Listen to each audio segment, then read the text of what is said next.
the most uncomfortable truth you've had to face? My big brother taught me to swim when I was 4. He was my hero, always there to protect me, to make me laugh. We shared everything, even our dreams. He wanted to be a marine biologist. I wanted to be a dolphin trainer. We'd spend hours in our backyard pool pretending to be deep-sea divers exploring the ocean floor. When he turned 18, he enlisted in the Navy. I was devastated, but he promised to write every week. He did, letters filled with adventures, new places, even a photo of him swimming with dolphins in Hawaii.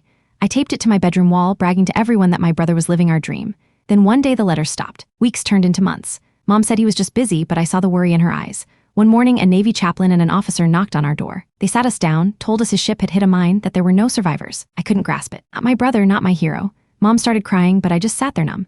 They handed us a folded flag, some medals, and a box of his things. Inside were photos of him with friends I'd never seen, letters from people I didn't know, and a small velvet pouch. It held a delicate silver dolphin pendant.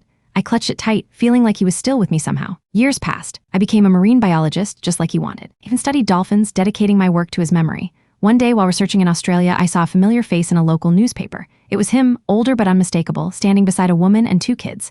The caption read, "Local family man wins sailing competition." I stared at the photo in disbelief. He was supposed to be dead. I tracked him down, found his house by the beach. When he opened the door, he looked at me like a ghost. "Little sis," he whispered. I threw myself into his arms, crying, hitting his chest, demanding answers. He told me everything. The ship did hit a mine, but he survived, was rescued by fishermen who nursed him back to health. He woke up with no memory of who he was. The Navy listed him as killed in action. By the time his memory returned, he'd built a new life, had a family. He didn't know how to come back from that. We talked all night, laughing, crying, filling in the blanks. The next morning I left without saying goodbye. It was too painful seeing him happy here while we'd mourned him for years.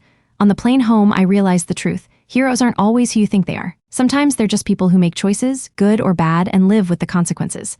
I took out the dolphin pendant, held it tight, and let him go.